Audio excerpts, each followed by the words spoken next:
नमस्कार दोस्तों, मैं सुनीता, सहायक प्राध्यापिका हिंदी विभाग, राजा सिंह महाविद्यालय सिवान, जयप्रकाश विश्वविद्यालय छपरा।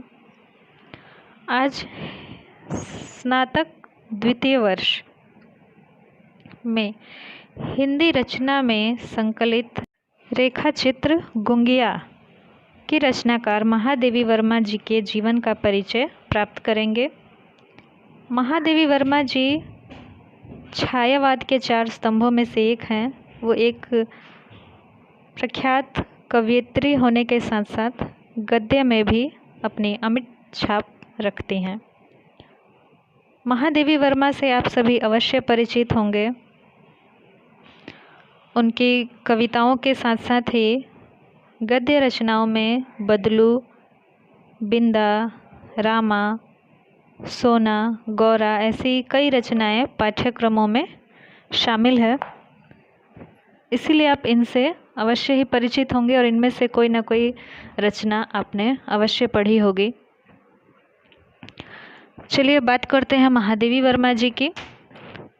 इनका जन्म 26 मार्च सन 1907 में होली के दिन उत्तर प्रदेश के फर्रुखाबाद में हुआ।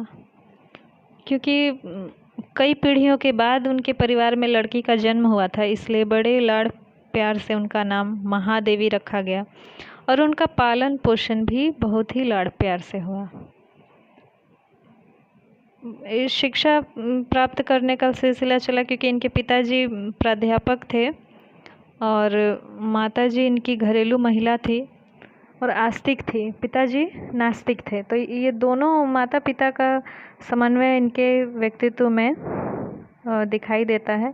9 वर्ष की उम्र में ही इनका विवाह हो गया, परंतु विवाह को ये वैवाहिक जीवन इनका नहीं चला अच्छे से। ये एक सन्यासिनी की भांति रही और विवाह से विरक्त ही रही जीवन भर।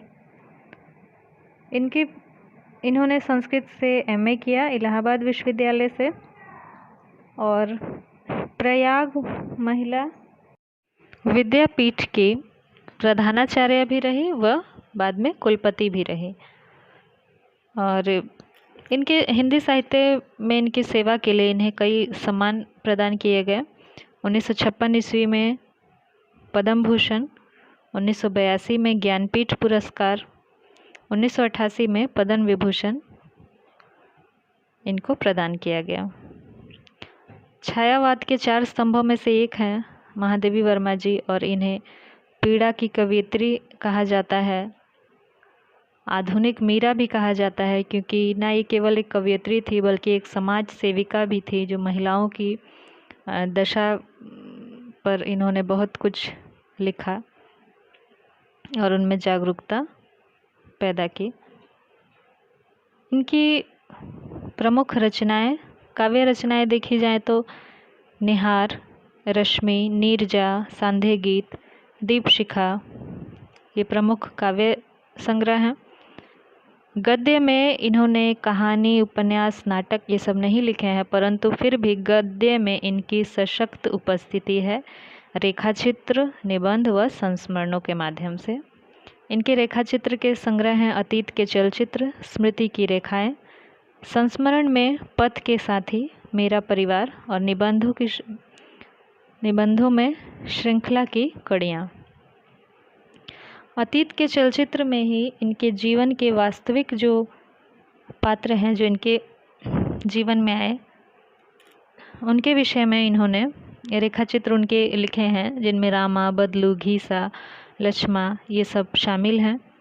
स्मृति की रेखाएं में भक्तिन और इत्यादि जिनसे इनका परिचय हुआ जीवन में उनके बारे में इन्होंने रेखाचित्र लिखा है। और क्योंकि ये वैवाहिक जीवन इनका नहीं सफल रहा, ये शादी विवाह हुआ परंतु ये ताम्र सन्यासिनी के रूप में ही रही, अकेले ही रही और बहुत सारे पशु पक्षियों को इन्होंने पालतू रखा हुआ था।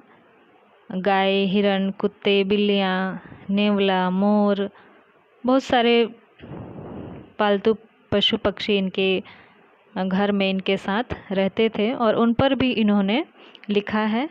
हिरणे जिसका नाम सोना था, उसके बारे में रेखा चित्र है। गौरा जो गाय थी वो, नीलकंठ मोर के बारे में, गिल्लू नेवला के बारे में।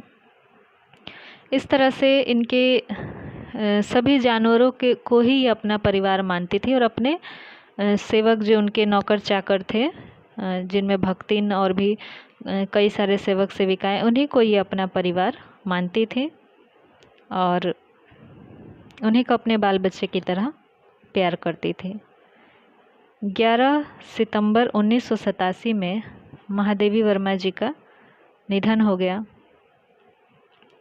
महादेवी वर्मा जी जब एक कवयित्री के रूप में आती हैं तो उन्हें पीड़ा की कवयित्री इसीलिए कहा जाता है कि उनकी कविताओं में छायावाद के जो सूक्ष्मता है और रहस्यवाद है, उसके साथ साथ एक अनजाने दर्द का भी एहसास होता है।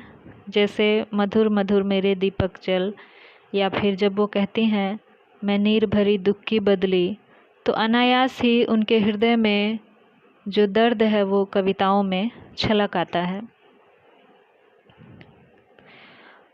हमारे पाठ्यक्रम में गूंगिया ये रेखा चित्र संकलित है, जो कि एक गूंगी युवती जिसका कि पूरा जीवन ही एक बड़ी त्रासदी के रूप में हमारे सामने दिखाई देता है। इस रेखा चित्र के विषय में अगले वीडियो में विस्तार से चर्चा करेंगे। आज के लिए इतना ही। धन्यवाद।